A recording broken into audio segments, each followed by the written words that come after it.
NEET के लिए सिर्फ लगभग 4 मंथ रह गए हैं और इसके अंदर फिज़िक्स के अगर आप ये चैप्टर स्मार्टली करते हैं, ये मतलब सारे करने हैं बट अगर स्मार्टली करते हैं तो नीट के फिज़िक्स में आप maximum to maximum marks score कर सकते हैं जो अभी का आपका स्कोर आ रहा है। So hi guys, this is Sejal Yadav. कैसे हैं आप सब? आई होप आप लोग अच्छे होंगे। So welcome to my channel guys. और आज के इस वीडियो में हम इसी बारे में बात करने वाले हैं कि कौन सा चैप्टर आपको पहले करना है और उसका करने का फ़ायदा क्या है, वो हर चीज़ के बारे में बात करेंगे। तो वैसा अगर आप करोगे तो मैक्सिमम आउटपुट आप निकाल सकते हो। सो गाइस, मैं आप लोग को स्क्रीन पे शेयर कर देती हूँ एक बार कि कौन कौन सा टॉपिक है, और मैंने उस टाइटल पे लिखा भी है कि कौन सा चैप्टर इंपॉर्टेंट है, हाई वेटेज है। ठीक है, तो एक बार देख लो।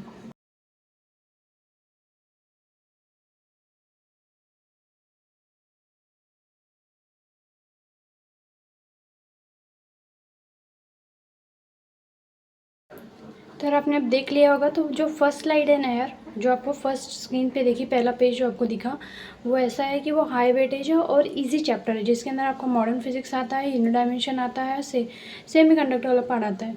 ठीक है, तो ये काफ़ी इजी चैप्टर हो जाता है गाइस। सो आपको ये ऐसे चैप्टर्स होते हैं ना जो 2-3 दिन में हो जाते हैं, एंड इसके अंदर मैक्सिमम क्वेश्चन आप कर सकते हैं।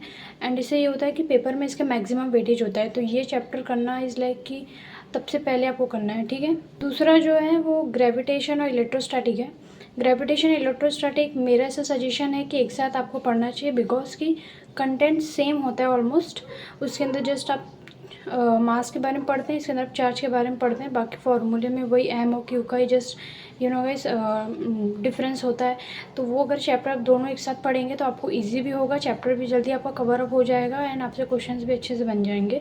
तो वो आपको करना है, और ये भी काफ़ी इंपॉर्टेंट है, इससे भी क्वेश्चंस अच्छे खासे आते हैं। द नेक्स्ट जो पार्ट है वो आपका इलेक्ट्रिक करंट है, कैपेसिटर है, मैग्नेटिज्म है। ये भी चैप्टर देखोगे तो मोर और लेस सेम ही भी है ना। तो अगर इन तीनों को एक साथ करोगे तो ये भी एक बेस्ट तरीके में आप जा सकते हैं। ठीक है, इस और ये गाइस इसको ये थोड़े ऐसे चैप्टर्स होते हैं जो थोड़े से टफ है, मतलब टफ भी नहीं है, मतलब थोड़े से मुश्किल साइड है, बट क्वेश्चन ऐसे आते हैं।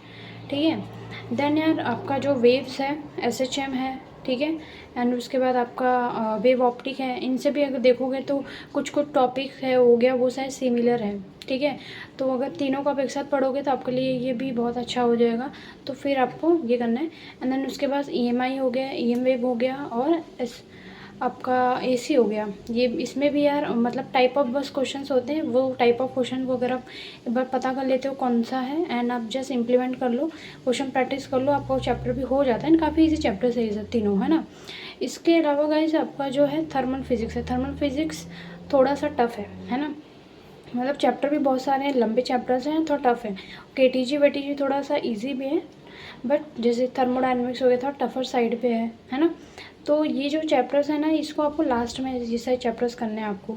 ठीक है, बट करने देखो सारे चैप्टर्स हैं, छोड़ना एक भी चैप्टर नहीं है, बट करने हैं आपको हर चैप्टर है, बट आपको उसका सीक्वेंस थोड़ा सा ऊपर नीचे करना पड़ेगा। ठीक है, तो थर्मल फिजिक्स को आप थोड़ा एंड में करें, जैसे पहले ये जो मैंने इसके पहले के जो चैप्टर्स बताए पहले वो कर लें, देन थर्मल फिजिक्स करें। ठीक है, मतलब थर्मल फिजिक्स मतलब जो भी उस स्लाइड में मैंने थर्ड स्लाइड में जो भी आपको दिखाया है टॉपिक चैप्टर्स के नाम, वो पहले आपको करने हैं, उसके बाद मतलब आपको ये सब करना है। ठीक है, तो थर्मल फिजिक्स कर लिया आपने। फिर यार रे ऑप्टिक भी टफ चैप्टर है। ठीक है, बहुत टफ है, और किसी से रिलेशन तो नहीं है, मतलब मुझे तो रिलेशन नहीं लगा किसी चैप्टर से उसका। ठीक है, देन यार आपका जो एनएलएम है, वर्क एनर्जी पावर है, काइनेमेटिक्स है। ये चैप्टर्स भी बहुत ज़्यादा बड़े हैं, बट ये चैप्टर्स कैसे हैं ना यार, बड़े तो हैं बट इसमें नीट में क्वेश्चन भी कम आते हैं, एंड थोड़ा सा मतलब मुझे था पर्सनली टफ लगता था। ठीक है, वो आप इसमें आपको बहुत सारा क्वेश्चन प्रैक्टिस करना पड़ता है, और इसमें ना क्वेश्चन के टाइप्स ख़त्म नहीं होते। कुछ कुछ चैप्टर्स ऐसे हैं कि क्वेश्चन का टाइप ये है, जैसे एसी करंट ले लो, है ना। तो उसमें कैसा है ये मतलब अल्टरनेटिव करंट ले लो, इसमें ये टाइप का क्वेश्चन है, इस टॉपिक से ये टॉपिक, बस उतना ही रहता है। बट ये तीनों में ऐसा होता है कि इसमें आपको टॉप टाइप भी नहीं पता चलता है, एंड आप बस क्वेश्चन करते जाते हो। तो इसमें कैसा होता है, अप्रोच की ज़रूरत पड़ती है, बट नीट में है सच 10 साल का अगर एनालिसिस करेंगे तो इससे इतने भी क्वेश्चन नहीं आए हुए हैं। तो इसके लिए यार आपको इन तीनों चैप्टर्स को एंड में करना है, एंड पहले इसके पहले के ऊपर वाले करने हैं। ठीक है, फिर यार आपका सॉलिड और फ्लूइड आता है। सॉलिड छोटा चैप्टर है, इजी भी है। ठीक है, ओके ओके, वो उसको भी कर लो। फ्लूइड कैसा है, बड़ा चैप्टर है, क्वेश्चन भी कम आते हैं, एंड थोड़ा सा टफ साइड में भी है। ठीक है, तो पॉइंट इज़ कि आपको फर्स्ट स्लाइड पे जो मैंने आपको पेज दिखाया पहले आपको वो करना है, फिर सेकंड करना है एंड देन फिर थर्ड करना है। आप सीक्वेंस ऊपर नीचे कर सकते हैं, बट आपको जो से मैंने आपको जो पेज मैंने आपको जो पेज दिखाया आपको उसके ही अकॉर्डिंग जाना है, ठीक है। तो इससे आप मैक्सिमम आउटपुट भी निकाल पाएंगे एंड कर भी पाएंगे, ठीक है। इसमें आपका जो चैप्टर बिल्कुल भी नहीं हुआ है उसका एटलीस्ट जो रिपीटेड टॉपिक्स हैं वो कर लें। इसके अलावा जो 3 टॉपिक और रह गए, circular motion, rotation and centre of mass.